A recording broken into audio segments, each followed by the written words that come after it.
Hi, welcome everybody to another of Hype's webinars. As Mitch said, this is the first of a series of 3 webinars, which are based upon requests we were getting from some of our newer clients to go back to some of the basics that we've talked about in previous webinars and really focus on the fundamentals that underpin the collaborative innovation programs upon which we work.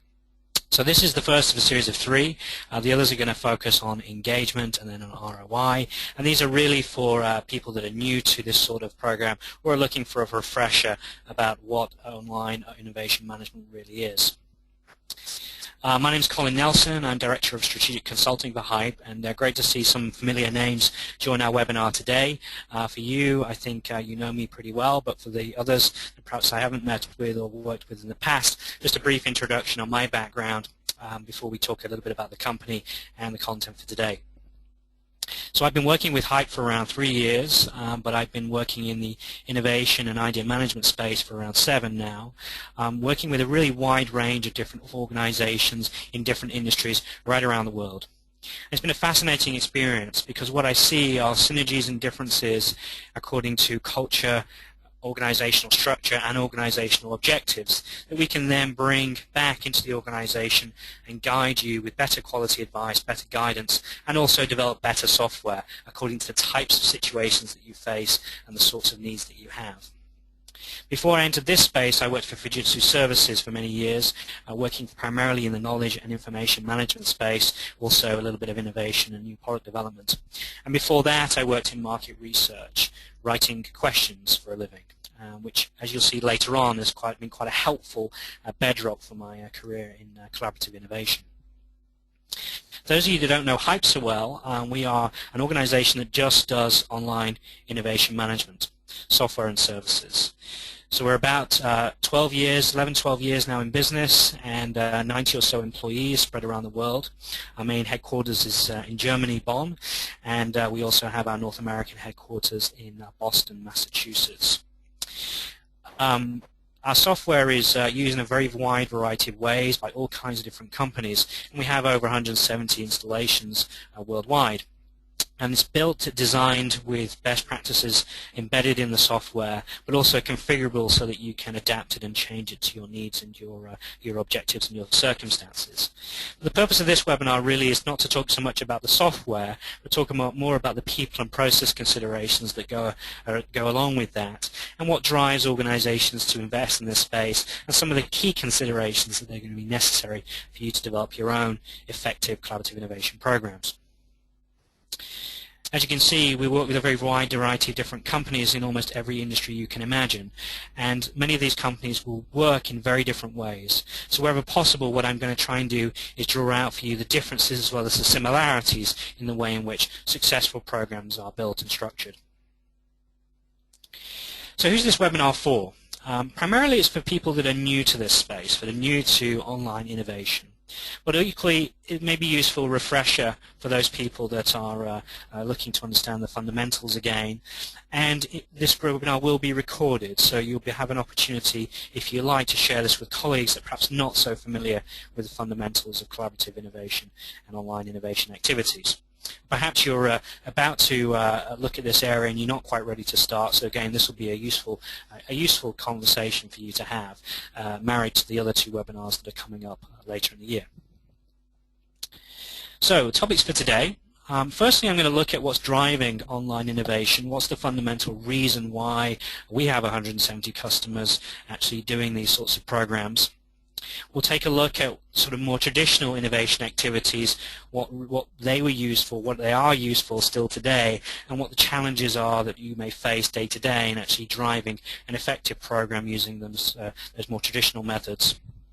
We'll take a look at end-to-end innovation. At Hype, we're passionate believers that innovation doesn't start and end with the process of idea creation. This isn't just a crowdsourcing process. It's actually a process that requires an organization to think very carefully about what it's trying to achieve, what its strategic objectives are, just generate ideas in specific targeted areas, but also have an ability to take those ideas forward, build them into concepts and projects, put them into practice into the organization, as opposed to just generating content.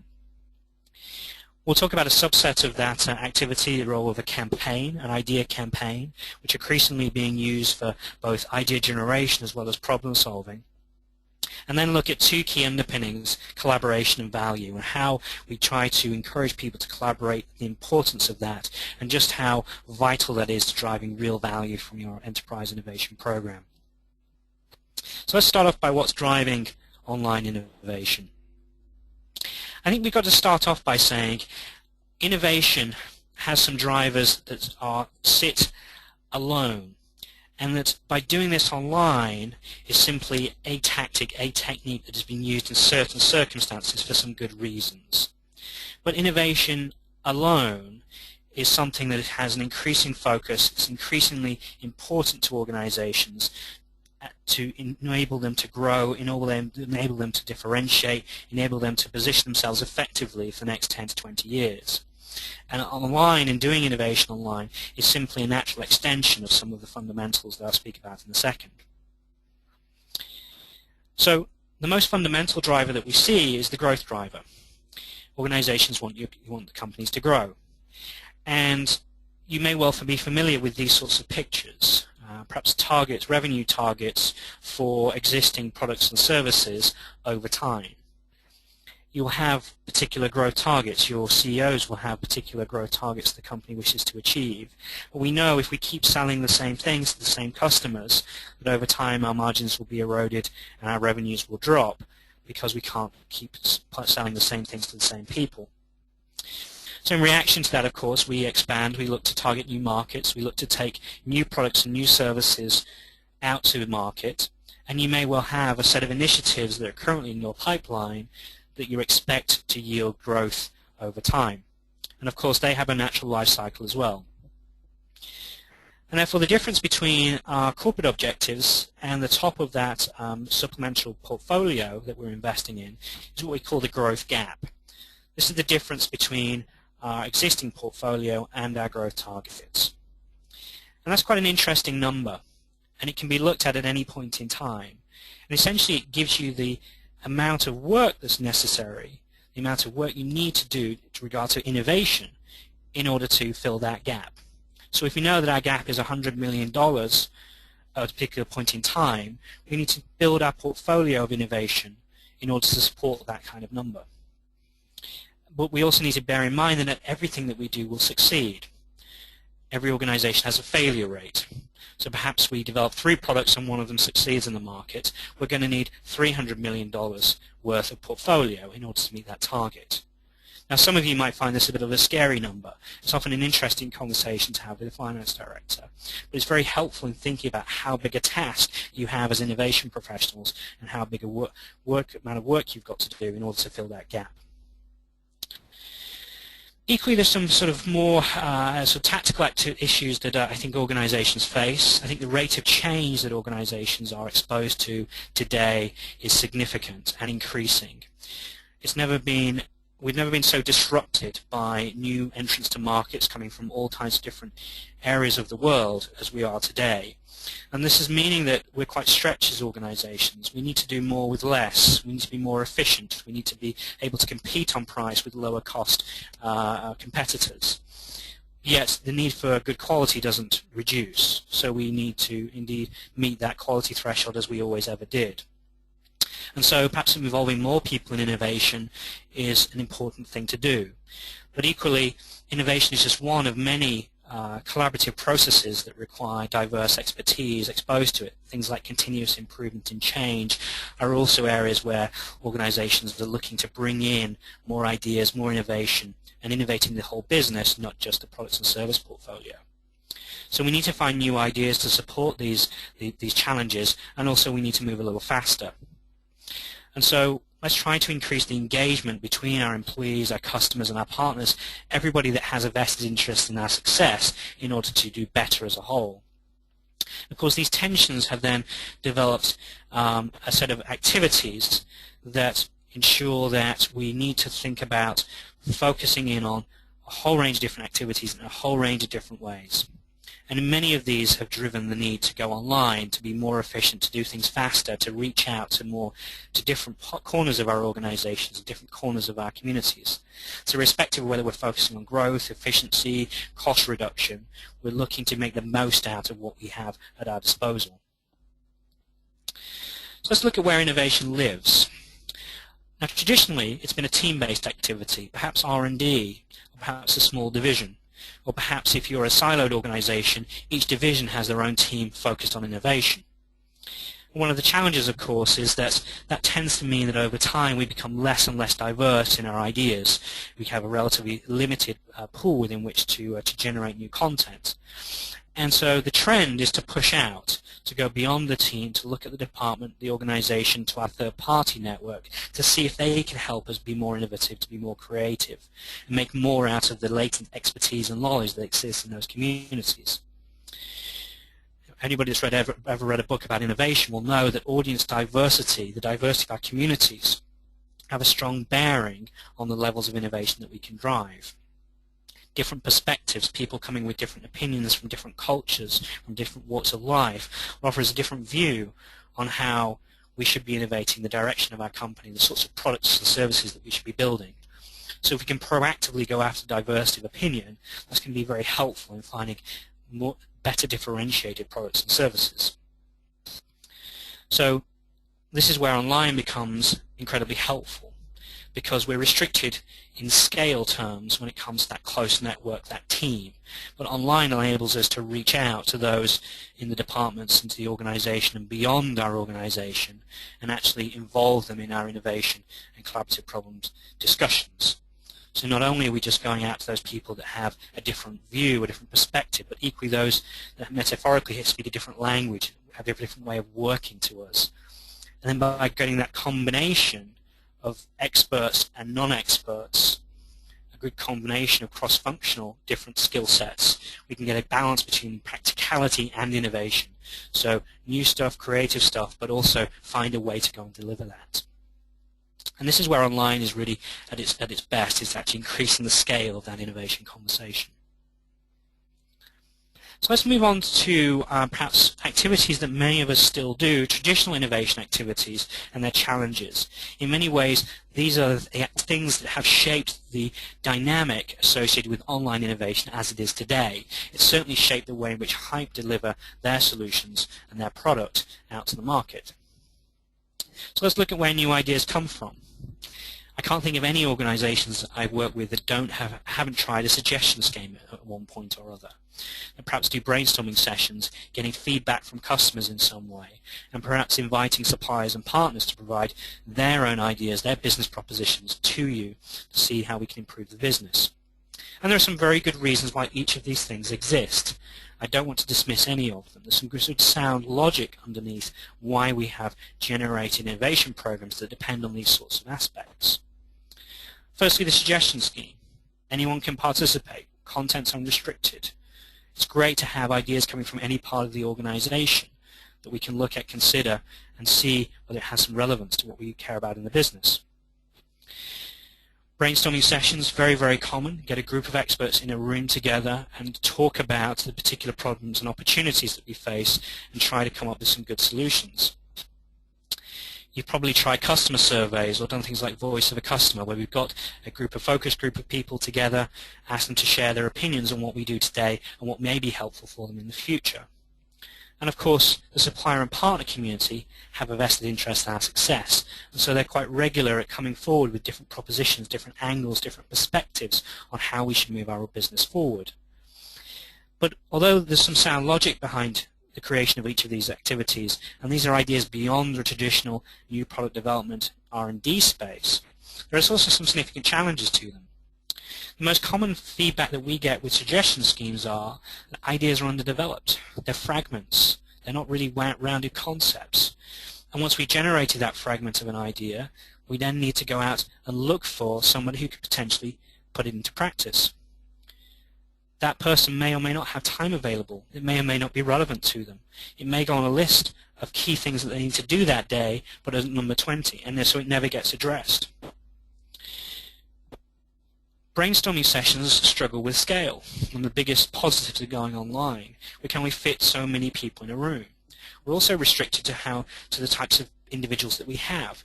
So often ideas generated in brainstorming sessions are very creative, but not so rooted in practicality.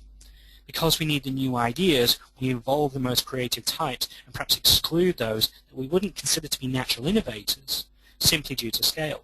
We can only fit so many people in a room. If you're a large organization with many, many customers, it's very difficult to coordinate effectively all of the inputs that are coming in from customers at any particular point in time. And often we look at very small subsets of the customer community as opposed to the whole.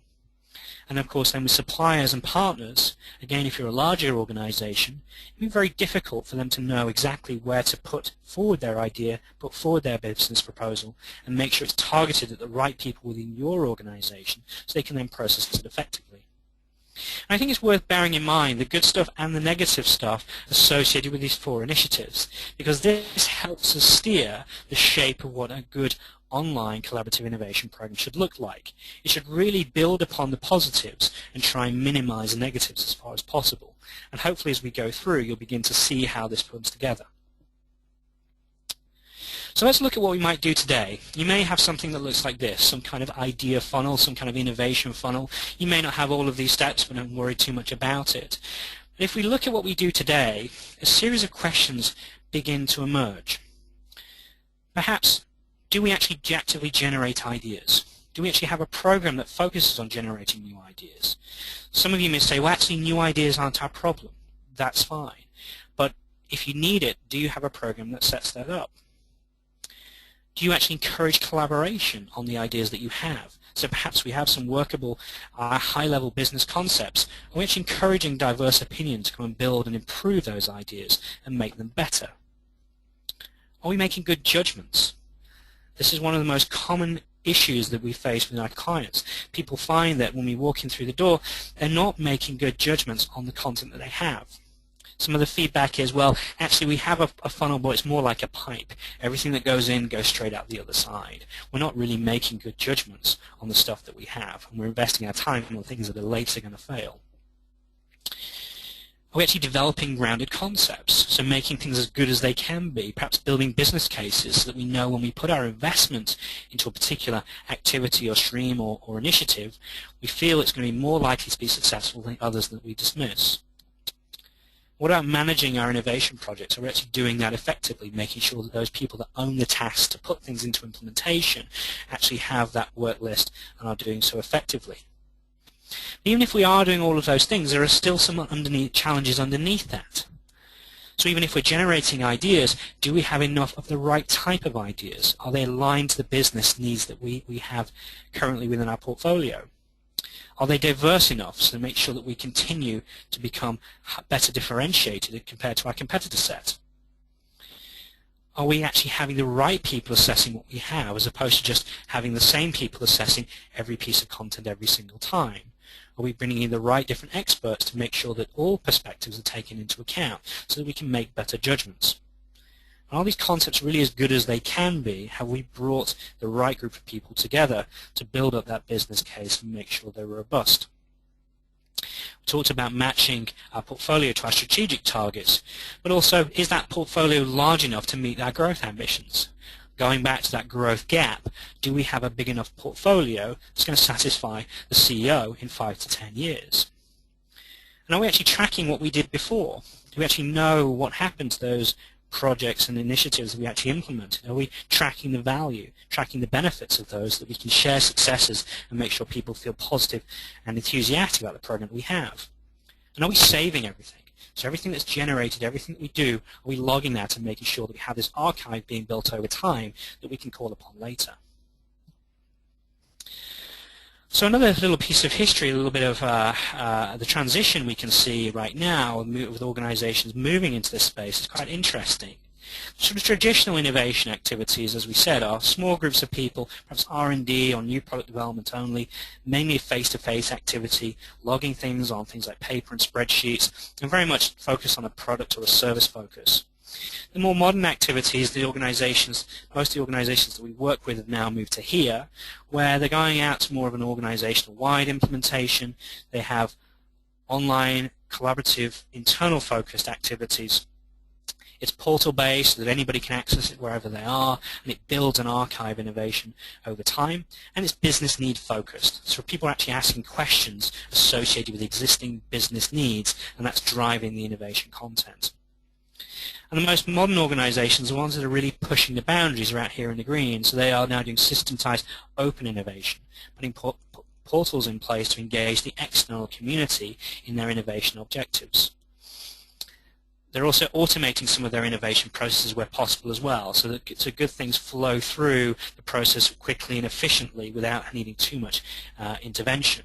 And they're innovating everything in their business, not just the product and the service. They're looking at what makes this more efficient, what reduces our risk, what increases our quality, anything that can make the business better.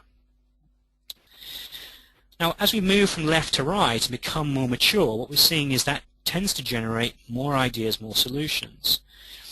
Equally, it tends to increase the level of diversity of the content that we generate as we're reaching into different parts of the ecosystem to look for new content. And what that means is, as a consequence, we need greater rigor on decision-making and execution. So yes, we may have more content, but we're always capacity restricted on what we can achieve. So we need to make sure we make good decisions. A few words on the process side of things. This is where I live. This is where I spend most of my time, looking at the people and the process side of collaborative innovation. It's worth noting that the reason that I have a role in a team is that supporting large communities of people with tools doesn't necessarily deliver business value. Online groups don't always behave in the way that you may expect. And what do I mean by that? Well, online social behavior doesn't correlate to online business behavior. Online business behavior always has a business need at its focus. So we may have a portal, we may allow people to share ideas and collaborate, but because there's a business question or a business need at the heart of it, the dynamics are different. You're competing with people's work time. People have day jobs. And so in order to get them to participate, we need to work a lot harder on the change management side of things, the communications, to make sure that people see that this is a valuable and worthwhile activity. Large, complex organizations often have employees in many different parts of the world, so the cultural aspect is also important. Different cultures will participate differently. Different skill sets will participate differently. So if you look at a Scandinavian culture and you compare it to American culture, they will require a different type of question and will engage in a very different way with each other. So to establish an effective program and an effective set of behaviors, we need to understand a little bit about the social science of how people come together, what types of techniques and tactics can be used to encourage people to participate at a high level of quality. Essentially, we're going to try and engineer people to collaborate and work with each other as opposed to just hoping that the magic will happen. So this is where I spend a lot of my time actually trying to engineer effective collaborative behaviors where people trust each other, where they share content, and they collaborate with each other to help make the ideas and concepts of each other better. So let's move on to end-to-end innovation. As I said up front, we're a passionate believer that innovation doesn't end when you've generated an idea. It's a much more rigorous and robust process that's required. And just to simplify this is a sort of high level what our process looks like for most of our organizations today. The first one is to align all activities to corporate targets. Now, be they growth, efficiency, continuous improvement, risk reduction, doesn't matter. Whatever those corporate targets are, let's lay them out, let's present them to people so that everybody understands that every innovation activity that they see, where it fits with the overall strategic direction of the company. Now, we can ask the most fantastic idea campaign to an organization, but if it's not aligned to what the company really cares about, it may struggle to get implemented. If it struggles to get implemented, people are going to be very disillusioned with participating in the future.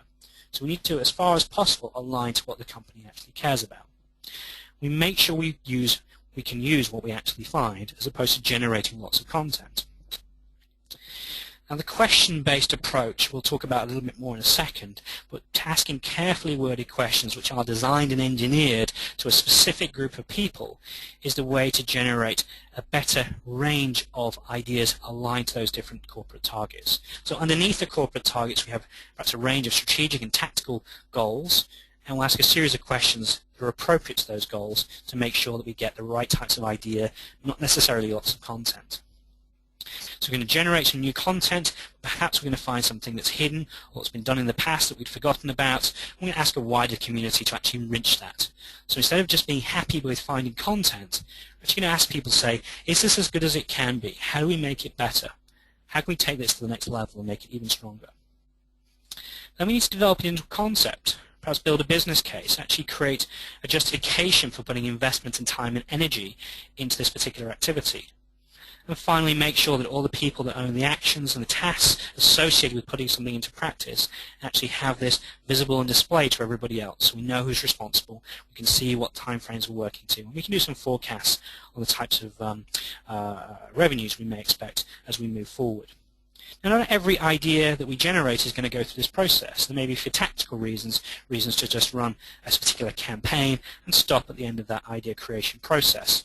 But if we're looking to develop new products and new services, we should expect to go through more of an end-to-end experience. And this is the way that the Heights process works. So we identify some strategic innovation areas, underneath it run some idea campaigns, generate some content, make some good decisions on that content, and then build up some more rounded concepts, select the best few, and then build those into activities and tasks and milestones. And you can see this doesn't really look like a funnel anymore. This goes up and it goes out again. It contracts and it expands as we open the conversation up and then make some decisions. And just to summarize, the strategic innovation areas make sure that we generate the stuff that's aligned to the company goals. The campaigns make sure that people are focused on the right things at the right time, and we control the amount of content that's entered. We can not just generate ideas, but we also might find insights, solutions to problems, all kinds of different content that could be helpful for the business. Where appropriate, we need to build up business cases so we can actually justify making a particular selection. You may have more of a pipeline approach right now where you have 5 activities that all go through implementation. But if you generate more content, you look for better quality content, you're going to need to make some better decisions. And so concepts and business cases are going to be vital there. And then perhaps we actually make some better decisions, some tasks and milestones and activities to actually put things into practice and then through to fruition. So that everybody has this entire process visible to them so they can see where their content is at any particular point in time. So I talked about campaigns a little bit so far, but let's drill into this a little bit more, because in many ways this is becoming the bedrock of many organizations' online collaborative innovation programs. Essentially, there are 2 ways to generate content, be that new content or hidden content that we don't know where it is. The campaign-based approach is often called a pull process. Essentially, we're pulling ideas or insights or risks or opportunities out of the organization against a particular business focus. And as I said, we're not satisfied with just the content, we also want to encourage collaboration. So we want people to build and improve upon the concepts that they see. And we run this over a relatively short period of time. The shortest jams that I've seen are about 2 days. I think Volvo Trucks does something of that kind of period of time.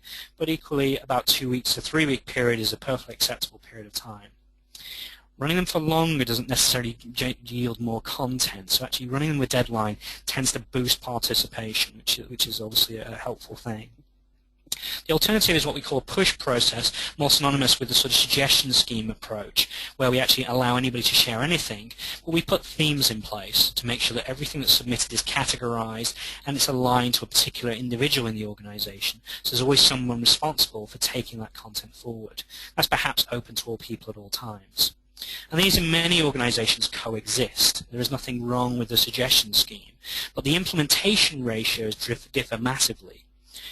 I think we tend to see about a 10-fold better implementation rate with a campaign than we do in an always open process. It's much more likely that content will be implemented there because it's already aligned to a particular need in the organization and it has somebody responsible to take it forward. So what is an innovation campaign at a greater level of detail? Well, firstly, it starts with an individual, a person with a need, a problem, an opportunity, something they want to get done. And that person should be responsible for taking the content forward once it's been generated. I mentioned time limiting. Some organizations will run campaigns over a long period of time, and often participation in them is relatively low.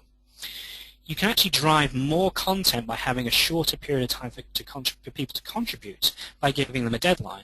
What gets measured gets done. What we find is because we're competing for people's time against their other priorities, giving people a deadline seems to stimulate them into action. Then we choose an appropriate audience.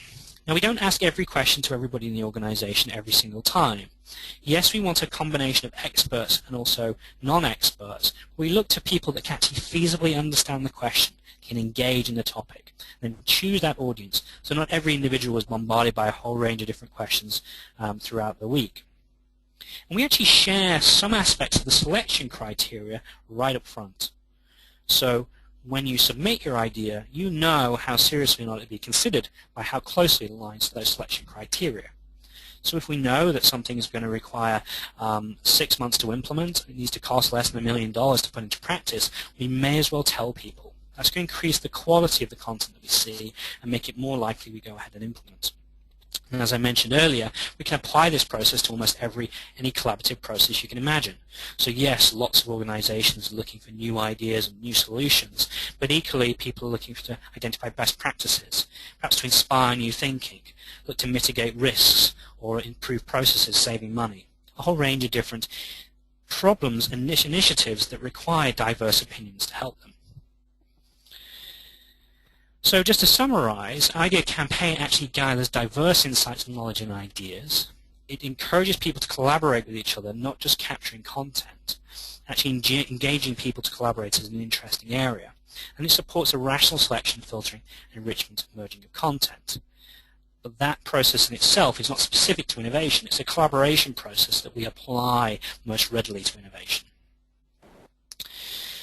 And so campaigns are really great. I mean, they're a very, very powerful process. They give us high quality content because we actually get what we ask for. They're very fast. If you compare a technique of getting a huge amount of ideas very quickly, then it's very difficult to do it in a manual way, in an effective way. You're getting aggregated insights from a variety of different perspectives very quickly, as you have to do it online. And it's relatively cheap because you don't need to put people in the room. Of course, putting people in the room costs money, particularly if you're a multinational organization. Flying people in is an expensive process. So having people contribute at different times when they're available, when they've got something to add, is obviously a much more efficient way of getting the job done. And so for most organizations where they look to start, it's on things that are relatively tactical. So relatively modest ambition activities where we just want to get people used to the fact of sharing and collaborating online and what that means in practice. So perhaps differentiating an existing product or finding a new market for a current product is a good innovation starting point. We'll be able to tell whether we've been successful. We'll be able to show our ideas off, and we'll be able to communicate the success of that campaign back to the organization. That's to encourage people to participate in the future as we share quick wins and enthusiasm. Now, it's not to say you can't go ambitious from day one, but some organizations take a bit of time to get used to working together online and collaborating and sharing in this way. So we had a organization last year, Peugeot, that ran their very first campaign on a pure innovation activity, generated over 1,300 ideas, 3,500 comments, which led to 25 new proof of concepts. So even your very first campaign you can drive significant value from. And then alone, we have a whole range of different organizations that generate some very significant ROI and financial benefits from running these sorts of campaign-based approaches, or a combination of campaign and community-based approaches. But each of these programs are all focused on the business need. And that's crucial to developing a sustainable program. Unless we're generating significant value for the business, it's easy for the organization to start to ignore it. If we see significant benefits, big measurable improvements, then people will realize this is part of the way of getting things done now. This is a new way, a new tactic to get people involved in innovation. So let's look finally at collaboration and value. And collaboration is a key underpinning to these sorts of programs, actually encouraging people to collaborate and work together and improve the concepts and ideas of others. Now, we know we need people to participate to drive real value from the program, but how do we get from people participating to material benefits and outcomes? How do we get from here to here? Well, let's say what we know. Participation alone does not deliver high-value ideas. It does depend on who's participating and what they're actually doing. They're no more likely to those that participate regularly are also no more likely to offer you something of value than those who participate rarely. Well, those are the things that we know. That gives us a bit of a confusing picture here. We know we need people to participate, but okay, what actually delivers high-value ideas? Well, the way to discover this is to look at how an idea is created, a concept is created, and work it backwards. Let's look it back through the stage gate or the phase gate process and see what happened to something that was actually implemented, something that was successful. So I have a sort of hypothetical process that you may recognize, it may be familiar to you, the sort of steps that an idea would go through to get to a sort of concept position. Firstly, we have a new idea. Well, somebody in the organization has a new idea, and they put it forward to the business, and perhaps quite quickly we identify there's a problem with it. It doesn't work quite as the way we expect. So we look to fix that problem, perhaps enrich it, and then maybe it doesn't work anymore. So we need to combine it with something else perhaps we're doing already. But in implementation we find some issues. We fix those issues, and finally we have a rounded concept. Now this is sort of hypothetical, but I'm sure you can see that most ideas will go through a workflow something like this before they get through to implementation.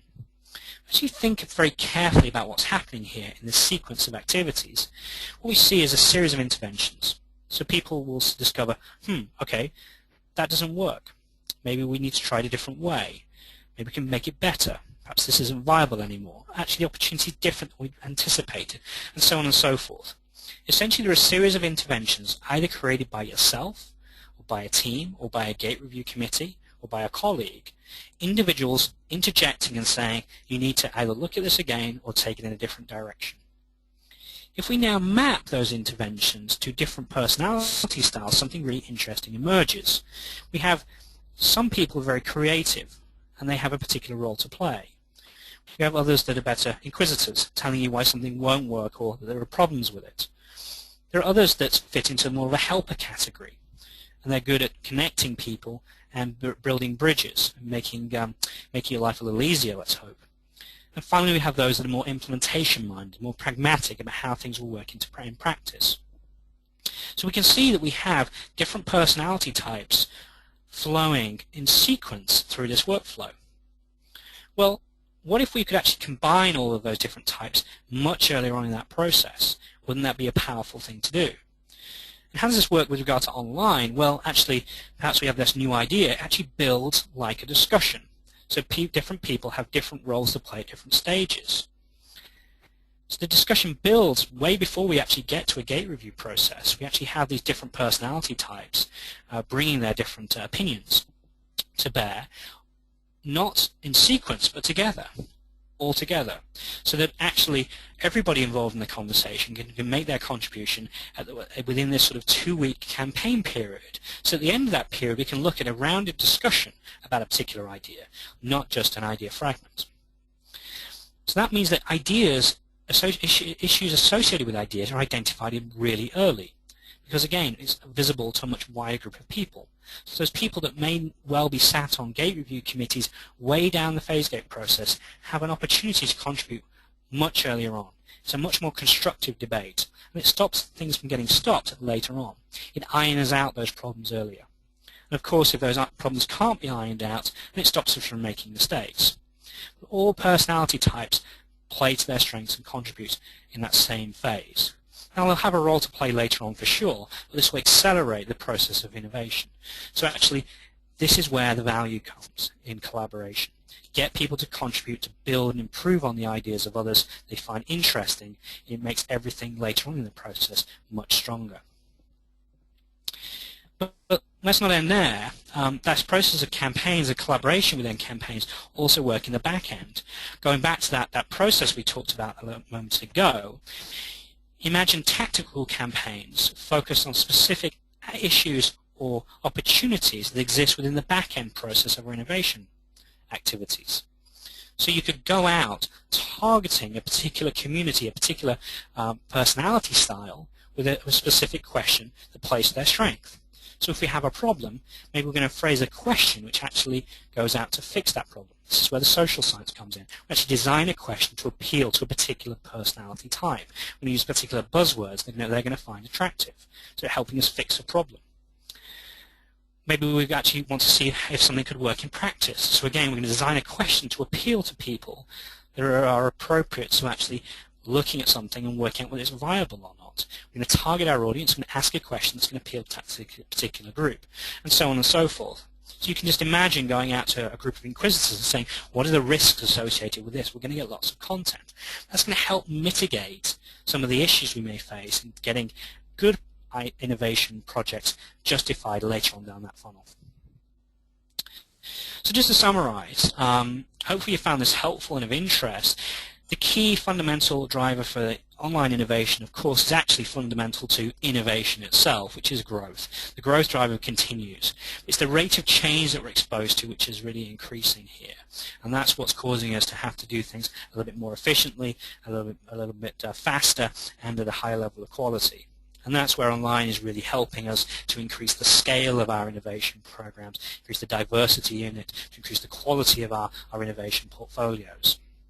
So these online techniques really do help improve those processes quite significantly. But we need to think about the entire innovation process, not just the front end. It isn't just about generating new ideas, it's also about building them into relevant concepts and projects and activities that are valuable to our business. And as a subset of that overall capability, campaigns are a great tool, but not just for the front end, not just for generating content, but also for tactically looking at particular issues or problems or opportunities at the back end. So look at your existing funnel and see if we can make something stronger, see if we can make it as good as it possibly can be.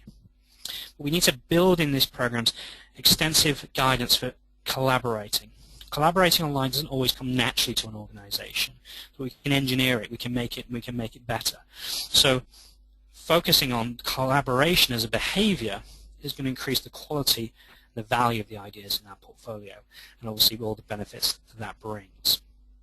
So that ends the webinar formal content for today. We have plenty of time for questions, so I'm just going to take a look at what we have so far and pick out any questions. So as Mitch said earlier on, feel free to enter questions in the box that you have on the right hand side, I hope, and I'm going to open this up and see what sort of questions we have. So, okay, a question already. How do we distribute the roles within this process? Well, there's a number of key roles that are quite crucial to making these programs effective. The first one is the innovation manager or the facilitator. Different people, different organizations call them different things. It's this person that coordinates the process, actually managing the process. They're not necessarily the people with the innovation goals or the needs, but they make sure the process runs effectively, and there's some good governance around it. And what I mean by that is we can have lots of different people running campaigns, for example, but if no one's getting feedback on their ideas and their submissions, then that's going to stifle the effectiveness of the program long term. So you do need one central hub or a small group of people that ensure that everybody that's associated with executing and generating ideas are actually doing so in an effective way. So that's role number one. Second role that we have, of course, is the sponsor, the person with the needs, and they are assigned tactically. So normally in mature programs you'll have sponsors coming to the innovation manager, that key coordinator, and saying, I've got a particular initiative, I've got a particular problem or a particular opportunity, I would like you to go away and generate me some ideas, or I want to look at the innovation portfolio and see what you have already, see if there's something that can meet my need. So they are people that come forward. In the early stage programs, sometimes you need to promote this process to a community of senior people to make them aware of the opportunity that now exists. Then we have the evaluation teams. These are the people that actually assess the content that's been generated. Now, some organizations have a common evaluation team for every single campaign. Providing they're only generating ideas in a particular subsection of the business, I think that's fine. But often these processes are used to innovate the whole business. So they're looking at not just product innovation, but process innovation. Not just that, but also risk reduction. And in those cases, we actually need different evaluation teams for different types of campaign. And the best place to look for those evaluators are the sponsors themselves. So when they come forward with a particular initiative, particular problem, or a particular opportunity, we also ask, can you nominate 3 to 5 people that could actually effectively assess the content that we're going to see? Going back to that example from Peugeot earlier, they generated 1,300 ideas and 3,500 comments. It requires quite a lot of effort to get through all of that content. They actually used an automated tool to graduate the ideas that are of most interest. But other organizations want to look at everything. So the evaluation team is really quite crucial. And finally, you may well have people involved in the implementation, and that's a little harder to actually to offer you good advice on. Essentially, these are usually people that have that role right now. It's a question of making sure that they're picking up the right content at the right time and pushing things forward. But usually it's the sponsor that's taking the ideas forward and managing them through that process time after time. Okay. So another question I have here: are there any particular organizational sizes that have tend to resonate with this process more widely than others? All kinds of different organization sizes potentially find this helpful, but clearly there is a sort of minimum, and that's usually the amount of people in a room. So if you've got 20 people, it's easier to get them in a room. You don't really need online collaborative innovation management. But you can quite see even an organization of 50 people may require some support to bring the disparate expertise together. It's hard to get 50 people in a room, and often it's hard to get them to collaborate together. And certainly when you get into the 1,000, the 10,000, the 100,000s, then obviously these things become even more powerful, but they require more administration and governance to make sure that they are run effectively. So yes, there is a minimum size, but it's pretty small. And usually the determining factor is how many people can you fit in a room, and also how diverse are the locations of the employees that you have. So if you have people in 5 different locations, relatively small numbers, it may be quite difficult for them to get together. Okay, any further questions that you'd like to submit, feel free to submit them in the box. Okay, so the roles on the discussion styles. So it's a clarification of the point earlier on. You don't need to know what particular personality type an individual has, but it's helpful to know that those different personality types exist. Now, clearly what you don't really want are creatives in the evaluation process. They tend to open things up. That's really the only exclusion that I'd make clear. When we're writing questions, what I advise organizations to think about is what type of question will appeal to the type of personality that you are looking to attract. So if you're looking at a big blue sky open question, then you write a question that's going to appeal to the creative types in the organization most readily. But if you're looking to run a campaign which is looking to mitigate risks, then we're going to look to appeal to the more inquisitive type. And just to give you a sort of sense of those personality types as well, essentially this is a subset of Myers-Briggs, if you've ever been exposed to that. Creatives are people that are good at ideas, that often get invited out on a Friday night for drinks. They're good fun people, tend to drive slightly fancier cars than the rest of us, and they are the ideas people. They tend to lose lots of pens, and they're not very good at implementation perhaps, but they're quite easy to spot. And most organizations have a portion of people that fit in that category. Inquisitor types, they typically play a great role in evaluation and making good decisions later on in that process, but often they're excluded from the front-end conversations. And we actually encourage you to include them in the front-end conversations on appropriate campaigns. Let's build in the issues, let's build in the concerns early on in that process so they can then be mitigated. Now, if you're in a financial services organization, then you're likely to have lots of inquisitors. Often engineers are an interesting group of people for inquisitors. They're very good at asking clarification questions. When it comes to helpers, these are people that have been in the organization a number of years, perhaps 3 or 4 years. They're the sort of people that they may not know the answer to your particular question, but they will be able to tell you who does know. And so they're the people you would normally go to. They're great networkers. They tend to have lots of connections. Of course, the implementation-minded people are the people involved in implementation. They're fairly easy to spot. So you don't have to worry too much about identifying them. It's just helpful to know that they exist.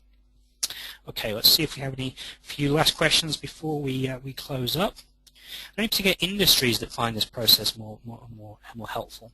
Well, The industries that adopted this type of process most readily are consumer goods and pharmaceuticals.